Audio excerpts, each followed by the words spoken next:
going on, everybody? It's your buddy, it's your pal Spaz Phoenix, the YWC reality check on a very busy weekend. Lots of newsworthy stuff to talk about. Lots of, controversial stuff to talk about, but we're not going to talk about that. We're going to keep it nice. We're going to keep it light. We're going to keep it positive. We're going to talk about the A show. Payback happened this weekend. I haven't gotten around to recording until just now. We're talking late Sunday night. I've got Monday off, so happy Monday off to all the rest of my fellow Canadians that have Monday off. Hope you guys are having a good time. Hope you guys are kicking back, listening to what I have to say about Payback. It's really good. And what did I say about Payback? I said it was exactly what we needed. Lots of drama, lots of sadness, lots of downward things that we all needed distractions from. Give me a house show on TV. Give me, hey, Spaz, tune in and watch some wrestling if you want. We got a show for you. That's basically what we got match-wise, with one exception. And the other thing I said in the preview was, it's a house show. It's pretty predictable. It's randomly, hey, here's some wrestling. Unless they throw you some curveballs, and unless Seth Rollins drops the world title in the main. Seth Rollins didn't drop his world title in the main, which we're going to talk about shortly. But they did give us some extras. So what I'm going to do, we're going to go through the matches, but I'm not going to so much focus on the matches, but what I took away from the matches, storylines, and stuff to look forward to in the future, because I think that's what Payback gave us. So it's not quite a review in the traditional sense, but it is sort of a mini WWE last week, because this is obviously the culmination of the week, and hopefully, because there's some other stuff on this channel that we won't be talking about anymore. Hopefully there'll be more time to get on a more regular schedule with getting back to WWE last week, which I haven't done in a couple weeks, to be fair. Sorry about that. We'll be getting back to regularly scheduled programming shortly. Payback. Nothing on the kickoff. Keep it nice and lean. Only 6 matches. Keep it nice and lean. Started it off with a bang. Becky and Trish in the steel cage. Now, we all knew. People online knew, the fans in the audience knew, even the wrestlers knew, because they even said it, that the story went a bit long. They dragged it out. It could have been done at least a month or so ago, but it happened here. It happened in the steel cage, and these ladies made up for the dragged out story with this match. This match was fucking phenomenal. This match was great. This is the first steel cage match that Trish Stratus has ever been in. That's at least the story that they were going with. I'm not going to go check Cage Match and double check and make sure it's 100% correct. That's the story we're telling, and that's the story that we're going with. Trish Stratus put some pictures up on Instagram. She's all bruised as shit. Becky Lynch obviously got the win. That was never really in question. This is like the final of the final of the final of this feud, so the good guy has to come out in the end. It's really, really cool to see both of them, as soon as the match was over, have completely broken character, broken the story. There's been really cool shows of respect from both of them. When they cut to commercial on the pay-per-view, Trish Stratus got the ovation from the in-house crowd that she deserved. Really, really good crowd in Pittsburgh as well. So we finished the story. We set the story aside. Good job Trish, good job Becky, all that kind of thing. Trish showing respect to Becky online, Becky showing respect to Trish online, which is all very cool. But as far as the story goes, Zoe Stark did get involved. Zoe Stark did get in the cage at one point. Now, they suffered the curse of comparison, because there was, ironic as it is to say, on NXT, they had a really cool men's tag team cage match between the Creeds and the Dyad, where they did this really cool thing where they ripped the door off the cage, if you guys didn't watch NXT, and it became the door in the cage became more of a weapon than the cage itself in the match, plus big gigantic dudes slapping each other around is a lot different than these two athletic ladies doing what they did. Now, they compensated for that with doing a whole lot of athletic shit, but just seeing the cage match like 6 days earlier and seeing what these guys did, it was going to suffer the curse of comparison, and that's really, really unfair to them. They did some cool stuff on the top. They did some cool stuff in the ring. They did some cool homages to the very first ever women's cage match, more than one, including the superplex from the top. Trish Stratus at one point hitting Victoria's Widow's Peak. Victoria, if you haven't seen the video, go check out Victoria's social media. She's put out a, I think it's about a minute long, but just saying how she felt about that. Becky Lynch not only paying tribute to Lita's career by hitting the Twist of Fate, but also the fact that in storyline they've been allies as well. Just really cool. Zoe Stark getting involved, like I say, didn't use the door like the Creeds did, but she tried to interfere, tried to help Trish, but her help failed. And even after the match, she's trying to console Trish, and Trish pushes her away, pushes her away, pushes her away. Trish slaps her. Zoe hits Trish Stratus with the Z360, which is fucking fantastic. So what do we have here? We have a win and a motivating path forward for Becky Lynch. We have potentially the exit of Trish Stratus, which is fine. She's done a lot for Zoe Stark, for Becky Lynch, for this feud entirely. I don't know whatever happened to Lita. Was she supposed to be part of this story more and she had to leave, or did she get injured? I have no idea. I think having Lita come back for the end, it would have been cool because you would have evened the odds. I was hoping at some point that they were going to do Trish and Zoe versus Becky and Lita. That never happened. But if Zoe Stark getting involved had been interrupted by the return of Lita just to get her out of there, that would have been a nice, cool callback to tie the whole thing up. That didn't happen. But Zoe Stark has now broken herself away from Trish Stratus, which she needed to if Trish Stratus isn't going to be there anymore. Now, does this necessarily mean she's turned face? I hope so, because Zoe Stark's a badass, and I hope people are going to see that now. If you want to have one more match between Becky and Zoe and then have a show of respect between the two of them after the fact just to sort of solidify that, that would be cool. The match that they had last week on Raw was great, but all anybody remembers from that, unfortunately, is Becky Lynch sort of breaking down at the end because of the passing of Bray Wyatt. And I don't say that that is unfortunate. Human beings should have human emotion, but people have been terrible about that. That last sort of 10 seconds of footage before Raw cut off last week, some people online have been absolutely monstrous to Becky Lynch about that, and you are terrible, terrible people. Zoe Stark has some momentum. She slapped the big bad heel and then hit her with the Z360. The Z360 is an awesome move as well. Becky Lynch has just beaten a Hall of Famer. She's already being mentioned as a first ballot Hall of Famer herself, so that's just sort of a solidification there. They both have momentum going forward, and like I say, if Trish Stratus is exiting, this was a cool way for her to exit. She beat the shit out of herself for the benefit of Becky Lynch, and that's really cool. Later on in the night, this won't matter to people who don't watch NXT, but she was confronted by Tiffany Stratton. Tiffany Stratton, the NXT Women's Champion, who went on a diatribe a couple weeks ago saying that she was better than all the other NXT Women's Champions, which is Charlotte, Becky, Sasha. She didn't mention Sasha, obviously, because who wants to talk about Sasha? She talked about Asuka, Bayley, all of them. And then people very quickly on social media were quick to point out that Becky was never the NXT Women's Champion. So she came to apologize to Becky for calling her a champion when she wasn't, which is fine. We're going to get Becky Lynch dipping down into NXT, probably at No Mercy, to face Tiffany Stratton for the NXT Championship. Now, here's the deal. Normally, and I said this about Alexa Bliss ages ago, normally I would have a problem with somebody coming down from the main roster and carrying an NXT championship for any length of time. Ziggler did it in a little temporary shtick there that was okay. But here's the thing. NXT call-ups are always a weird thing to be handled. And NXT call-ups being called up to the main roster should be the coolest thing ever. But up until recently, it's meant that once you've gone up to the main roster, if you've never been an NXT champion, you're never gonna be an NXT champion. So Becky Lynch getting called up to the main roster and having all the success that she's had meant she's never been the NXT Women's Champion. So just as a fan of hers, yes, I know it sort of takes it out of the hands of the people that are currently doing the NXT Women's division.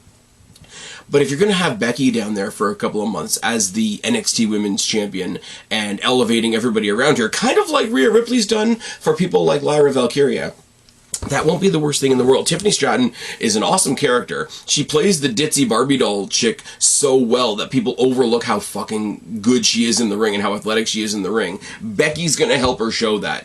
And if we get that at No Mercy, I'm pretty sure it'll be the main event. So Tiffany Stratton's going to main event a pay-per-view on the back of Becky Lynch, who just got a win off the Hall of Fame back of Trish Stratus. This all works. This all works wonderfully. That was 10 minutes. That was me just talking about the first match. LA Knight versus The Miz. LA Knight defeated The Miz. That's the short end of the story. The long end of the story is John Cena hosting Payback. John Cena hosting Payback decided that he needed to referee a match. And he came down to talk to The Miz about how he was going to special referee the match. And just go watch the segment if you haven't seen it. I said it before and I'll say it again. Neither one of them are the best bell-to-bell wrestlers in the world, John Cena and The Miz I'm talking about. But as a pairing working together and making it fun for everybody, I think John Cena and The Miz are one of the most underrated pairings that we've had. Obviously, John Cena's had better rivalries. He's had rivalries with Edge. He's had rivalries with Randy Orton, with Triple H, going on down the line, JBL, etc. But as far as just put the two of them on the mic and let them be dicks to each other, because John Cena was being a dick too. It's just the fact that nobody likes The Miz that makes John Cena babyface by default. Watch these guys and their interactions. Lots of fun. If I don't know how to be a host, Miz, you've been a host a lot. Why don't you show me how to be a host? And he tells him how to dress, and he takes the zinger for still wearing jorts when he's over 40 and blah, blah, blah. He gets himself a referee shirt from somebody standing ringside, obviously like a stagehand or something like that. He says, it's the perks of being the host. I am going to be the referee. And LA Knight comes down. LA Knight and John Cena have a couple of weird stare downs throughout this match. Now, a guest referee thing is a guest referee thing. John Cena's a big personality, so the whole, we shouldn't focus on the referee, we should be focusing on the match in the ring. As I say, The Miz ain't the best bell-to-bell guy. He doesn't need to be. LA Knight is kind of the same. All their matches are like character stuff. Like I say, LA Knight got the win, but not before a quick miscommunication between him and John Cena, where he tries to go for some kind of shot, maybe like a forearm or a right hand or something like that, and almost hits John Cena, which leads to a skull-crushing finale, which leads to a near fall, and then he's yelling at John Cena because John Cena almost cost him a win. Later on down the line, Miz tried to cheat at one point, and John Cena's yelling at him like a disappointed dad. No, you're going to do it the right way. That's not how we do things around here. You're going to do it the right way. We're going to do it nice and clean here. To the point where it does ramble on, and his interactions with both of them are hilarious, but obviously LA Knight's the one with the rocket strapped to his back. The people that are out there right now saying, oh, they're not doing anything with LA Knight, they should be strapping a rocket to him. He's in the ring with two guys that were a WrestleMania main event for the WWE Championship. Oh yes, he's doing okay. I'm just saying. But yeah, he counts the 1, 2, 3 for LA Knight. He goes out to check. I don't know what this was. I don't know if something actually happened to The Miz or not, but he goes out after the match to check on The Miz. The Miz is outside the ring, and they don't really ever explain why. He goes up the ramp to raise LA Knight's hand, but LA Knight's still yelling at him about how he almost cost him the match, and they have a bit of a stare down. They have a bit of a stare down, and LA Knight storms to the back, and John Cena said something to him as he's storming away, like, this is your time, go do something with it, or something to that effect. As much as I just said The Miz and John Cena are an underrated pairing, I don't need another John Cena versus The Miz feud. We're going to get John Cena around for a while because of all the, and I don't know all the ins and outs of it, so I'm not going to talk about it, but the, the SAG-AFTRA, the writer/actor strike that's going on in Hollywood. I don't know enough about that to properly comment on it, so I'm not going to. I'll come out straightforward to you about that right now. But I will say, if that means that Hollywood's ground to a halt and John Cena has nothing to do, and we have him here for like 2 months, he was here for this pay-per-view, and apparently he's going to be at Fastlane as well. John Cena, LA Knight.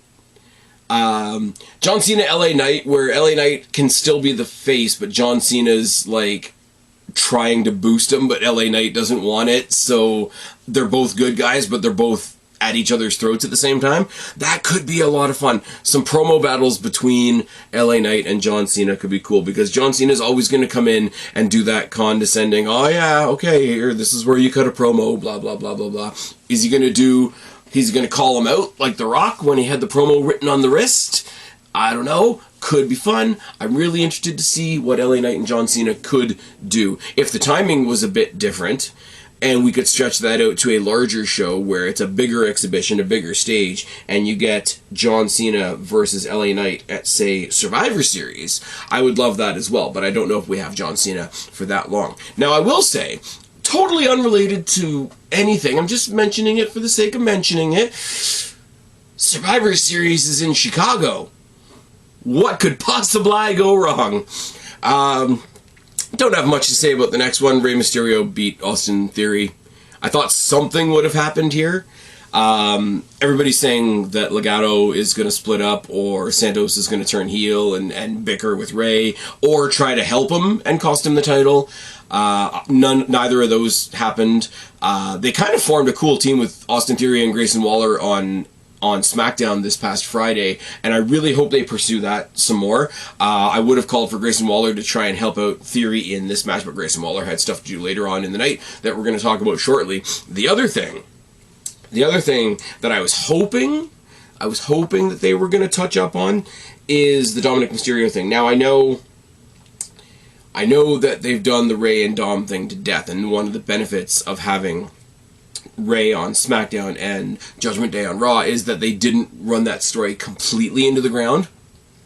But there has been an undertow since Rey won the United States Championship of Dominic saying, oh, that's just my deadbeat dad following in my footsteps, but he's only the champion of America. I'm the champion of North America, which is, United States, Mexico, and I just found out that includes Canada, which is good, which is what Dom should do. I would have thought it would have been really kind of funny, kind of predictable, kind of not surprising at all, but still kind of funny if Dominic had cost his dad the belt and then been like, oh, look, now I'm the only one with a belt. But we've got enough of that later on. And by later on, I mean right now. Rey and Theory was an absolutely fine match that could have been on an episode of Raw or SmackDown. People online talking about how LA Knight and The Miz are on different brands. Just please touch grass. Please touch grass. Not so much Becky Lynch and Trish, but LA Knight versus The Miz, if John Cena hadn't been involved, as well as Rey Mysterio versus Theory, these are matches that could have happened on weekly television. When I say that this pay-per-view was kind of a house show, that's kind of what I mean by this. But the Steel City Street Fight for the WWE, what is it now? The WWE Undisputed Tag Team Championships between the Judgment Day, represented by Finn Balor and Damian Priest, Sammy and KO. It was a lot of fun, a lot of brawling stuff. They did a lot of hockey stuff. Kevin Owens at one point had a Terry Funk shirt on. I thought that was really nice. They went out into the crowd at one point and out of the penalty box. They came out with hockey sticks and Pittsburgh jerseys and all that kind of stuff. One thing I will say is, in a match like this with no rules, especially when it's a team dynamic, a one-on-one hardcore match is something else. But a tag team where it's already multiple people on both sides, if you're going into something that's no disqualification and you're part of a faction, why wouldn't you just bring your faction down with you? But anyways, Dominic gets involved.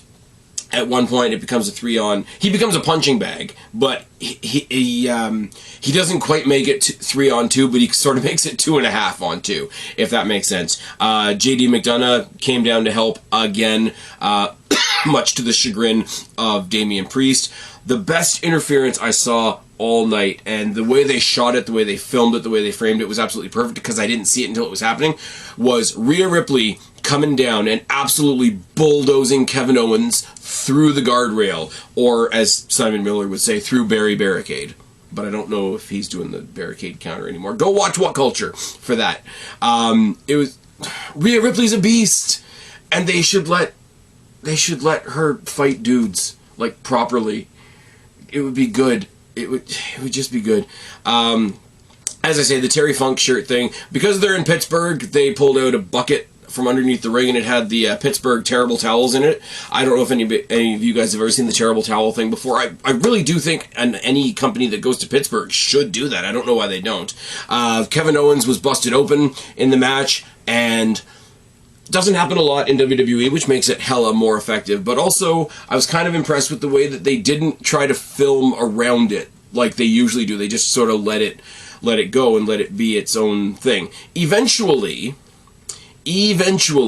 this 5-on-2 match ended with the Judgment Day winning the tag team championships. And that's the big story here. The big story here, and I did say if they win the tag titles, Priest is going to look funny carrying 2 belts and a briefcase. But Judgment Day are your new tag team champions. And Kevin Owens and Sami Zayn looked like they were put through the ringer by the end. So it's all good. Kevin Owens, noticeably sort of wandering away, cleaning himself up and coming back, was a little distracting once you noticed it, but that doesn't take away from the match at all. That you could put that right into the story. It's like, I'm bleeding in my eyes, I'd like to be able to see, not so much, I work for a PG company and I'm trying to minimize the mess on screen.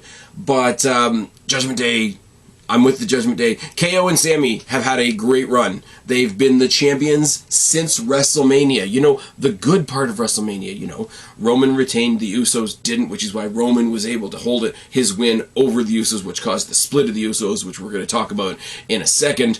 But, all the good things that happened at WrestleMania, KO and Sami was one of the best things. I mean, Charlotte versus Rhea Ripley, which should have main evented night 1.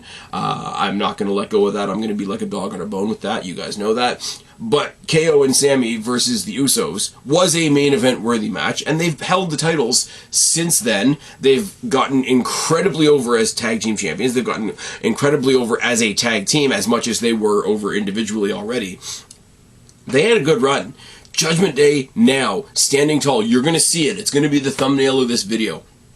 All of them standing up there with all their gold, with Rhea Ripley with one of the most beautiful belts in WWE right now. These guys with the tag team titles. Dominic Mysterio with his little NXT consolation prize on the other side. Damian Priest with his briefcase. I need them to do it. I've been saying this as a joke. I've been hearing other people say it as a joke. If you're going to unify those tag team championships, if you're going to make them into one belt, this is where you do it. Because red and blue makes purple. I don't care how corny that sounds. It makes sense. I mean, other teams in other companies this week have revealed far worse looking belts than those two warriors on a plate that actually make sense being on a purple strap. Go ahead and do it. Judgment Day has all the gold. They are the new Undisputed Era. It's good. It's very, very good. And it was a team effort, and we're going to use this to stave off the split of the Judgment Day for now. And when they were interviewed backstage by John Cena, who was crouching down to look like a little interviewer guy, and interviewed them afterwards about the problems that they had, and Damian Priest even reiterated, hey, I fought with Finn, we're brothers fight, but at the end of the day, we're still family, and look what we can do. So we've staved off the splitting of the Judgment Day, and if anything, they might be adopting a little brother in the form of JD McDonough.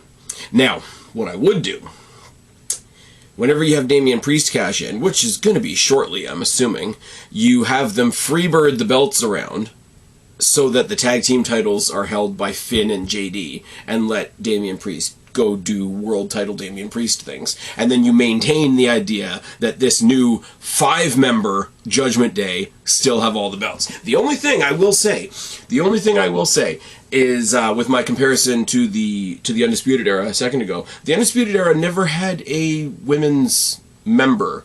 They had, I think for one match, they had like Tay Conte on their team because they were facing Sanity, and Sanity had Nikki Cross on their team, but that was before they added Roderick Strong, so that still doesn't make any sense.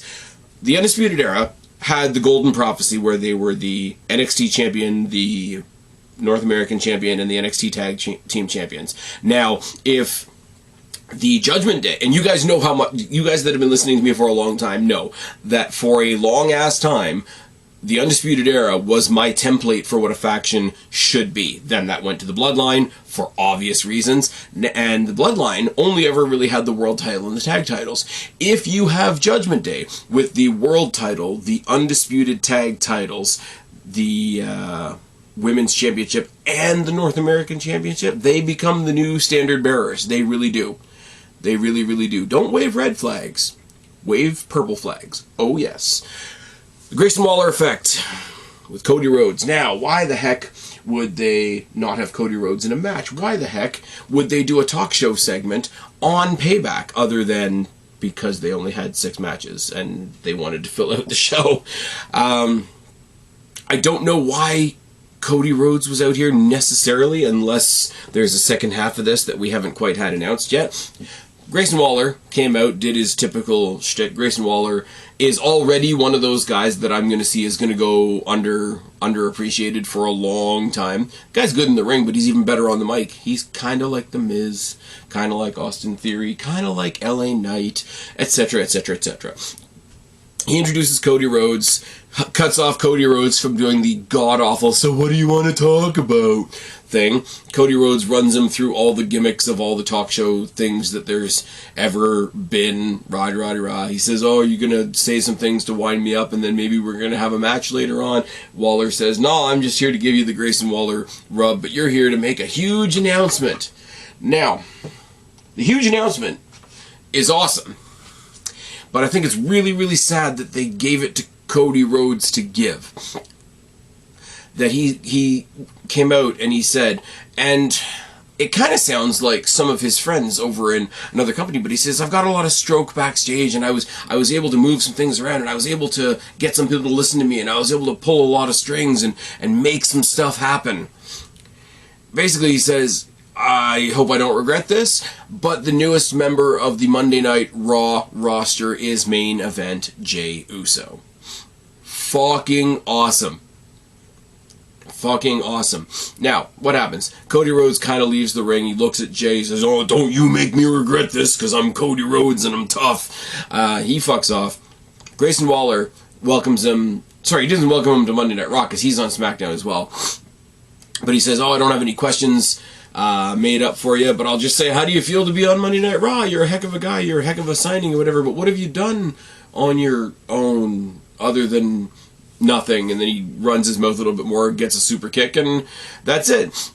Jey Uso has new music. Obviously, as you watch on Friday, Jimmy Uso has new music as well. Jey Uso's music is pretty much their tag team music, but the lyrics have changed to It's Just Me Us since day one-ish.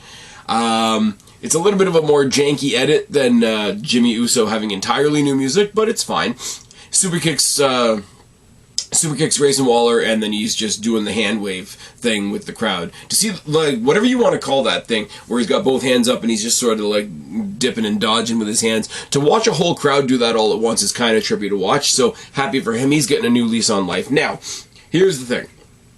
Here's what I will say right away.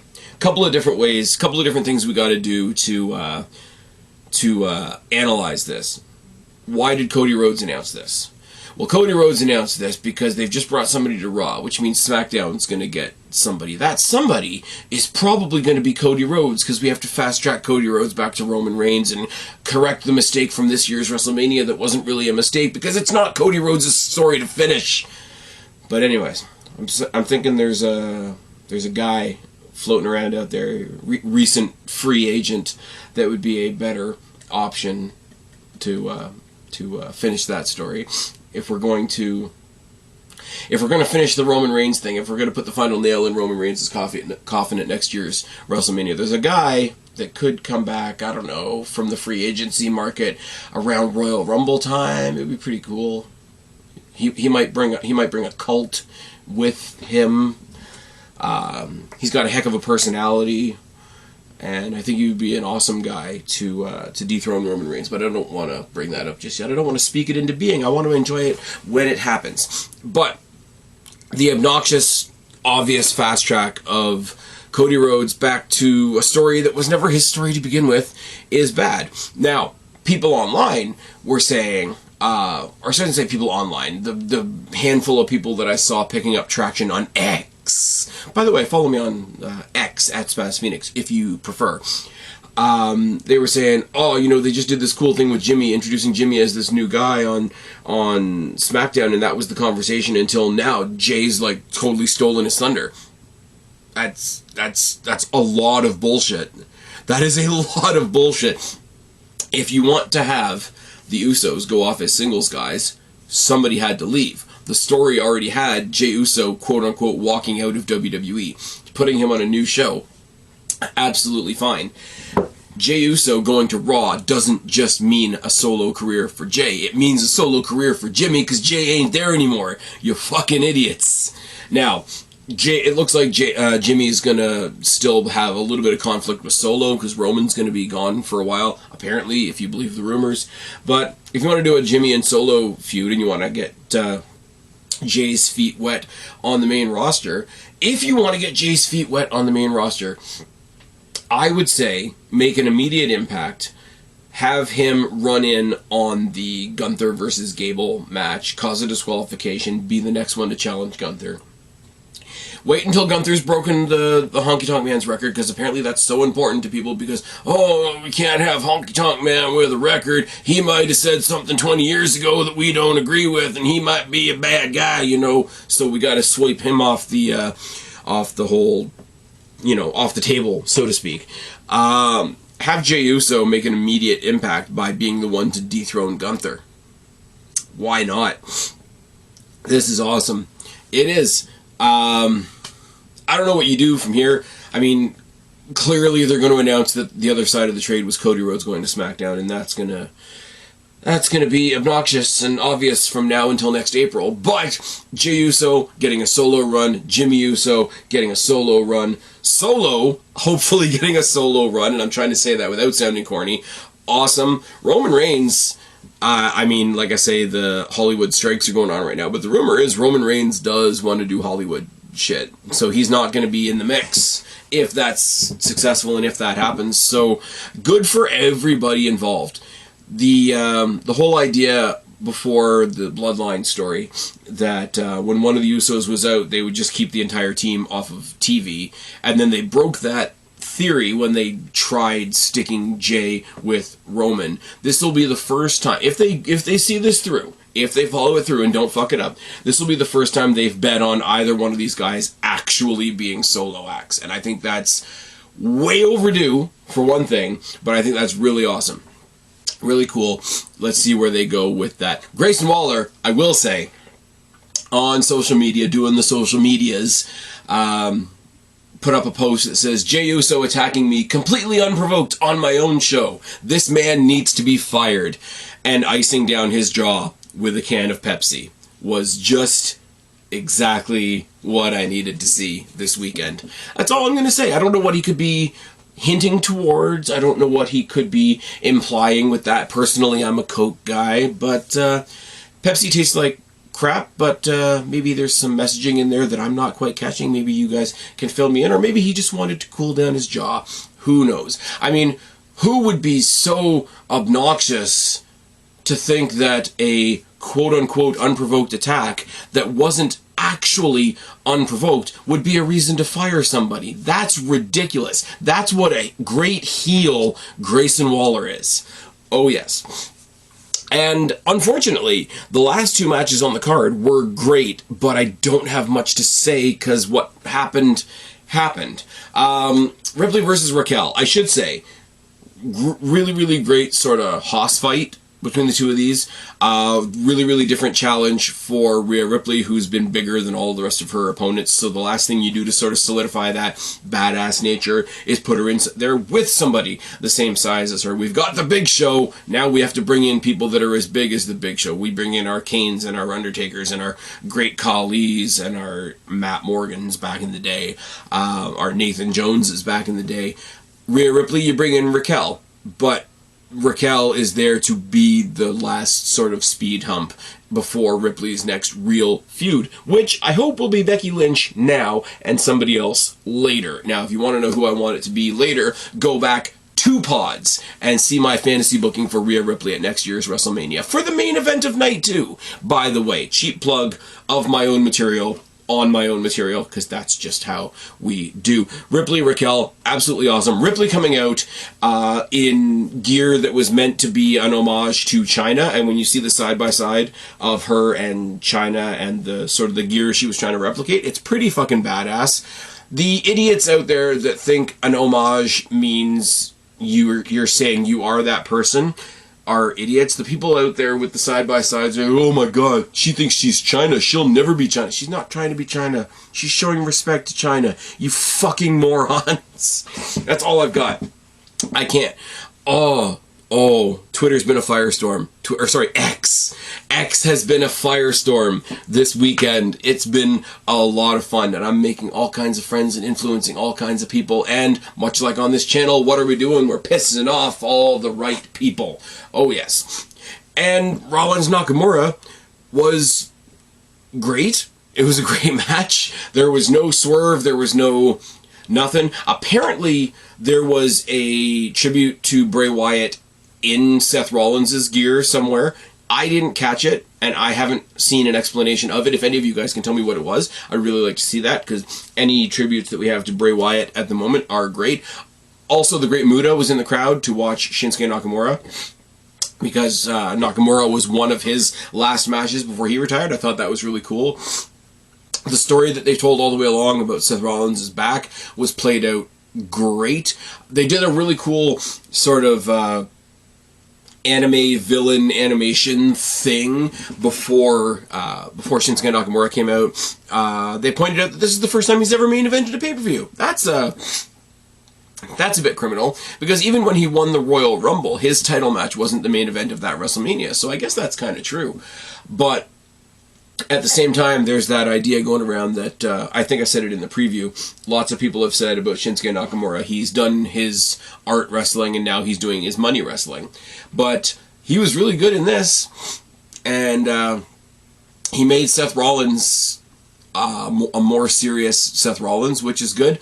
Seth Rollins is, at least in kayfabe, one of the proteges of Triple H. And one of the, you guys have heard me say this a lot, so please feel free to roll your eyes if you're hearing me say it again.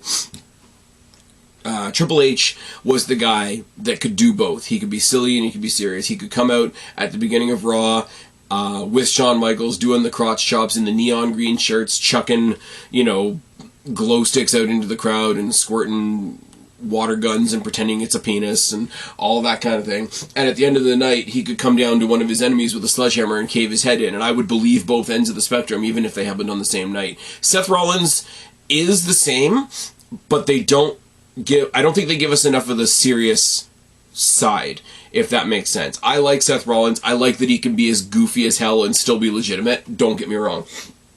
But they don't give us the other side very often, and Nakamura, by threatening his well-being, threatening his career, threatening his, you know, not threatening his family, but threatening his time with his family, threatening his time with his daughter, threatening his time with his wife, threatening, you know, how much longer he can do what he loves and all that, brought out the serious side of Seth Rollins, and I think that's really cool, because he's playing this guy that wants to be happy, fun-loving guy, so that when he's pissed off, but he's also pissed off that he's pissed off. Like, he's not happy, and he's not happy that he's not happy. If that makes any sense, please tell me down in the box below, because I'm recording this at way late in the day o'clock. Other than the plethora of wrestling that has been on this weekend, I've also been marathoning back-to-back the Saw movies in preparation for Saw X, which is coming out shortly. So anybody that has any opinion of any of the Saw movies, this is a total diversion for a second, throw your comments down in the box below and let me know if you're going to be watching Saw X. I'll probably do a review as part of the Flicks Fix portion of this channel, but that's what I've been doing. That's why I'm doing this now at stupid o'clock. It's actually technically Monday morning. You guys are going to be listening to this later Monday morning. Rollins was great. I have no idea what's next for him, because I don't think Damian Priest is going to step up to him man-to-man and say, hey, I want to fight you here. So he's going to have to start a new feud that Damian Priest can edge himself in on. Now, the other thing I was going to say, as far as the Judgment Day goes, Judgment Day now has 5 members, 4 dudes, and Rhea Ripley. So I do believe before, if I'm right about this, if I am right that Cody Rhodes is going to SmackDown, I do believe that he's going to have one last match with all of his friends against the Judgment Day. Judgment Day is going to have JD McDonough in there, and that'll be 4 guys: Cody Rhodes, Sami Zayn, Kevin Owens, and now Jey Uso. I think we're going to get that 4-on-4 match at some point. We might get that at Survivor Series before Cody Rhodes goes to SmackDown. Don't really know. I don't really want him to be immediately absorbed into another group if the whole idea is this is supposed to be the start of his solo run. But yeah, if I go down over the course of the night, like I said, the matches were the matches. And I said that in the preview. And I said that at the beginning of this as well. But Trish is out. Zoe's on her own again. Becky Lynch got a win. Becky Lynch is going to go down and help Tiffany Stratton in NXT. We had some cool interactions with LA Knight, The Miz, and John Cena. Ray and Theory didn't really give us anything. The Judgment Day have all the gold. Jey Uso is on Raw now as a singles guy. Cody Rhodes' storyline, the one that did it, which is fine, I suppose. And Seth Rollins defeated Nakamura with a broken back. I want him to do the Kurt Angle thing. I beat Nakamura with a broken frickin' back.